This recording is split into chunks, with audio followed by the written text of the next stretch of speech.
દોસ્તો નમસ્કાર, હું પ્રયત્ન કારડિયા. હું આજે પહોંચી ગયો છું ગુજરાત વિદ્યાપીઠના બુક સ્ટોલ ઉપર. ગુજરાત વિદ્યાપીઠનો બુક સ્ટોલ એટલે જબરજસ્ત. તમને ઘણા બધા બાપુની બુક મળશે, સરદાર પટેલની બુક મળશે, મુનિ જીવ વિજયની બુક મળશે, બૃહદ ગુજરાતી ગદ્ય મળશે, ડિક્શનરી ગુજરાતીની મળશે, જોડણી કોષ મળશે, હિન્દુસ્તાની શબ્દકોશ મળશે, કૃષિ શબ્દકોશ મળશે, કચ્છ ગદ્ય, ઉદ્યોગીકરણ, આદિવાસીઓના આવેલું આર્થિક, સાંસ્કૃતિક અને સામાજિક પરિવર્તન વિશેની બુક મળશે, હેનરી ડેવિડ કિશોર થોટ મળશે. તમને અસંખ્ય પુસ્તકો ગુજરાત વિદ્યાપીઠના બુક સ્ટોલ ઉપર મળશે. આ છે જ્ઞાનનો અદ્ભુત સાગર.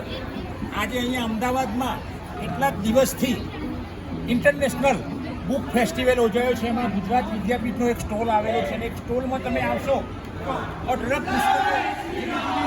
પુસ્તકો તમને મળશે અને આ પુસ્તકોનું સારું એવું વળતર પણ મળે છે કે જે કોઈ પણ ગ્રાહક ખરીદી શકે એવા પુસ્તકો છે ગુજરાત વિદ્યાપીઠના સ્ટોલ ઉપર.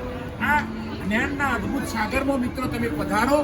દર વર્ષે અહીં અમદાવાદ રિવરફ્રન્ટ ઇવેન્ટ્સના સ્થળે દર સાલ આ મેળો ભરાતો હોય છે. આ ઇન્ટરનેશનલ મેળો ભરાતો હોય છે, બુક ફેર અથવા તો બુક ફેસ્ટિવલ કહીએ. તો આપ સૌ બધા પધારો અને જે વાંચન ટેવ છે એને મજબૂત બનાવો. આજના આધુનિક યુગમાં, ટેકનોલોજીના યુગમાં એવું મનાય છે કે પુસ્તકોનું વાંચન ઓછું થયું છે. નો ડાઉટ સહેજ બદલાયું હશે, પણ જે પુસ્તક પ્રિય માણસો છે, જે પુસ્તક વાંચવામાં માને છે, એવા તો ઘણા અઢળક લોકો અહીંયા પુસ્તકો લેવા આવે છે. આ ફેસ્ટિવલની અંદર, બુક ફેસ્ટિવલની અંદર ગુર્જર સાહિત્ય, પાર્શ્વ પ્રકાશન, આર શેઠ, નવનીત, નવજીવન, ઓશો, ગ્લિમ્સ એવી કેટલાય પ્રકાશકોએ અહીંયા ભાગ લીધો છે. જુદા જુદા રાજ્યમાંથી પ્રકાશકો આવ્યા છે. હેપી હનુમાન અને એ સિવાય પણ આપણે જોઈશું તો રુદ્ર પબ્લિકેશન, કોસ્મો પબ્લિકેશન વગેરે જેવા અસંખ્ય પ્રકાશકો અહીંયા આવ્યા છે. એ સિવાય અહીં વિવિધ પ્રકારની પ્રજા આવી રહી છે અને એ પ્રજા અમદાવાદની પ્રજા છે, ગામડાની પ્રજા છે. આ લોકો અવારનવાર આવીને આ પ્રજા પુસ્તકો જુએ છે અને પુસ્તકો ખરીદે પણ છે. એટલે એવો અર્થ નથી કે આ ટેકનોલોજીનો યુગ છે, ઇન્ટરનેટ વપરાય છે, ચેટ જીપીટીનો જમાનો છે એટલે પુસ્તકો વંચાતા નથી એવું નથી મિત્રો. પુસ્તકો વંચાય જ છે. હા, નો ડાઉટ એમાં ફેર પડ્યો હશે જરૂર, પણ તમે ગુજરાત વિદ્યાપીઠના બુક સ્ટોલ ઉપર આવશો તો તમને ખબર પડશે કે ત્યાં તમને બાપુ દેખાશે, સરદાર દેખાશે, મોરારજીભાઈ દેસાઈ દેખાશે. અસંખ્ય માણસો જે દુનિયાની મહાન હસ્તીઓ છે એવી હસ્તીઓ અહીંયા પુસ્તકમાં દેખાશે. અને આ બુક ફેસ્ટિવલમાં તમે આવશો તો આધ્યાત્મિક પુસ્તકો પણ તમને મળી રહેશે, જેમ કે ગાયત્રી પરિવાર, આવા ઓશો, એ સિવાય પણ રામાયણ, મહાભારત, વિવિધ હિન્દુ ધર્મ, મુસ્લિમ ધર્મ, શીખ, ઈસાઈ ધર્મના પુસ્તકો પણ તમને મળી રહેશે. અને આ અદ્ભુત સાગરમાં દરેક વ્યક્તિએ મુલાકાત લેવી જોઈએ, કેમ કે અમારા ગુજરાત વિદ્યાપીઠના દરેક વિભાગના વિદ્યાર્થીઓ તો મુલાકાત લે છે. એ સિવાય અમદાવાદની દરેક કોલેજના મોટાભાગના વિદ્યાર્થીઓએ અહીંયા મુલાકાત લીધી છે, શાળાના વિદ્યાર્થીઓએ મુલાકાત લીધી છે, ગામડાઓની શાળા અને કોલેજોના વિદ્યાર્થીઓ પણ અહીંયા આવી રહ્યા છે.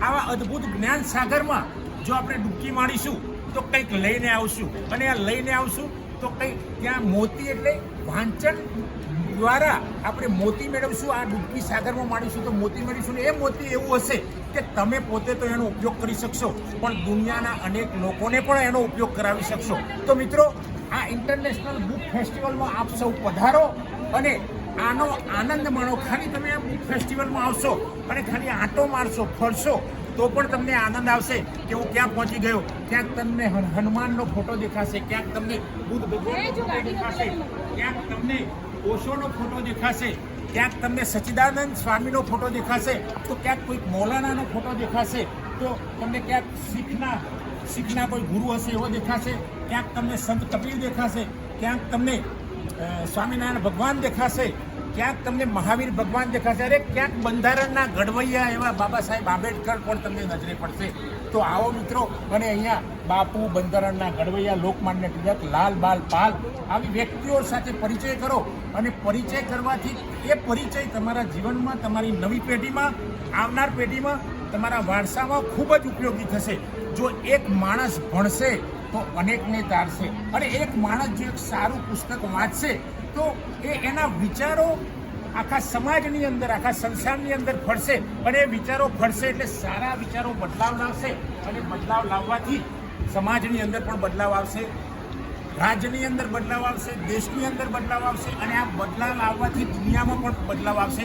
પુસ્તક વાંચવાથી, સારા પુસ્તકો વાંચવાથી પ્રેમ વધે છે.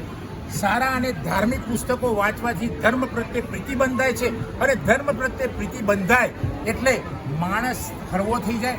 માણસ ડિપ્રેશનમાં હોય, માણસ ચિંતામાં હોય, સ્ટ્રેસમાં હોય તો જો કોઈ સારું પુસ્તક વાંચશે તો એને એ ડિપ્રેશનમાંથી બહાર આવશે. ધારો કે તમે સત્યના પ્રયોગો ગાંધી બાપુની આત્મકથા વાંચો તો માણસ ગમે તેટલો ડિપ્રેશનમાં હશે તો બહાર નીકળી જશે. જેમ કે તમે મહારાણી લક્ષ્મીબાઈ વિશેનું પુસ્તક વાંચો તો તમે તમારી જિંદગીમાં જો ડિપ્રેશનમાં હશો, સ્ટ્રેસમાં હશો તો તમે બહાર નીકળી જશો. તો મિત્રો, આ પુસ્તકનો જે અદ્ભુત સાગર છે, આ જ્ઞાનનો જે અદ્ભુત સાગર છે, એ જ્ઞાનના અદ્ભુત સાગરમાં આપ સૌ પધારો. અમદાવાદના રિવરફ્રન્ટ પર છે અને એમાં એ સાગરને માણો અને બની શકે તે સાગરમાં થોડીક ડૂબકી મારો. કંઈક નવું લઈને બહાર આવશો અને શંકાની કોઈ સ્થાન નથી. બસ આજે આટલું જ મિત્રો. Thank you very much. Thank you.